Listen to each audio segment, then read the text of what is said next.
What's up, gang? My name's Street Zebra, and we're going to talk briefly today about Logitech racing wheels and if they're worth it in 2022. The Logitech wheels are pretty much the entry-level industry standard if you want to get your foot in the door of force feedback simulation racing. What makes these so popular is their consumer price tag. But are these wheels realistic? Do they actually teach you simulation fundamentals? And how's the force feedback? Is it powerful? Is it smooth? First, let's talk about the force feedback. When I first used my wheel, I was more than impressed with the force feedback. Logitech also provides software to download that allows you to fine-tune and adjust the wheel's behavior for your preference. A few months had passed and I became very in tune with this wheel. However, I learned of some small quirks that exist within the force feedback system. At high force feedback strength settings, I'd experience abnormal rough vibrations that were seemingly unrealistic. During my use, even at the normal standard force feedback settings, I would experience a feeling known to the community as teething. The Logitech motor systems for these wheels are gear-driven, and so this abnormal rigidity feeling I discovered is actually caused by the teeth in the gears rotating inside the motor. For me, this is actually quite tolerable, and it didn't affect my ability to practice fundamentals almost at all. But of all the force feedback quirks, one stands out amongst them all. During motions requiring to throw the wheel, like drifting for example, I would experience some unwanted resistance, making it difficult to smoothly throw the wheel and catch it. After some practice, however, I did learn to deal with this quirk pretty well.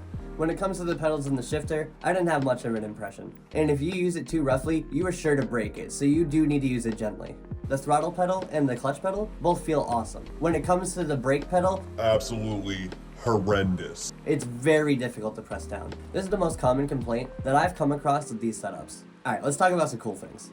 Surprisingly, there is tons of parts people have been creating for these wheel setups. Anything from universal hubs, using real wheels, and to even inverted pedal conversions. This is what I believe stands out about the Logitech setups. I myself bought a hub to install a real drift wheel, and installing it was easy. Now with competitors existing like Fanatec or Fanatic and Thrustmaster, is this wheel really worth it in 2022? Fanatec is releasing a direct drive motor system. This is supposed to come out in April, and it's said that it's going to be consumer priced. However, for $350, you'll only be getting the motor. No accessories, not even a wheel. So this consumer Fanatec setup will still run you roughly over $1,000 just to have all the parts. So yes, I'd like to say that the Logitech wheel setups are worth it in 2022. Being sub $500 including my eBay e-brake, this makes this wheelbase very tough to beat. I've come across entire setups on eBay for only $300. Here's some quick pros and cons before I go. Very affordable. Customizable. Almost supports all titles. It has a built-in controller. Some cons. The wheel is small.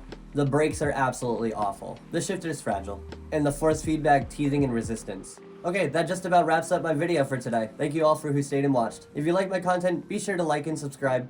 Till next time, Street Zebra out.